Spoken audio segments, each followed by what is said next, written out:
বন্ধুরা, সকলকে আরেকবার শুভেচ্ছা। আশা করি সবাই ভালো আছো।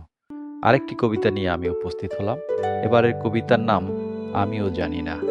কথা কলম ও কণ্ঠে জেমস বাবু। আসুন শোনা যাক কবিতাটি। আমি তো জানি না পায়ের চিহ্ন কথা বলবে একদিন। সেদিন অন্ধকারেও হাঁটব সরল পথে। পথিকের শরীরের গন্ধ বলে দিবে নাম। আমি আর পথিক দুজনে দুজনার। আমি তো জানি না হাতের স্পর্শ কথা বলবে একদিন। সেদিন অন্ধকারেও দেখব তোমার হাত। হস্তরেখায় বিলি কেটে বলে দিব ভবিষ্যৎ। তারপর দুজনের পথ চলা অনিশ্চিত ভবিষ্যতে। আমি তো জানি না চোখের তারা কথা বলবে একদিন। সেদিন রুদ্ধ চোখে পড়ব কবিতা। আগন্তুক থমকে যাবে পথে। দেখবে মোমবাতির প্রেম নিভু নিভু বাতাসে। আমি তো জানি না সময় কথা বলবে একদিন।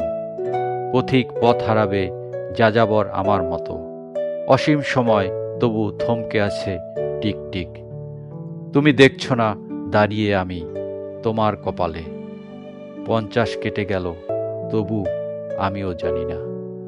ধন্যবাদ বন্ধুরা। কবিতাটি ভালো লাগলে লাইক শেয়ার সাবস্ক্রাইব করতে ভুলে যাবেন না। সবাই ভালো থাকুন। Bye bye.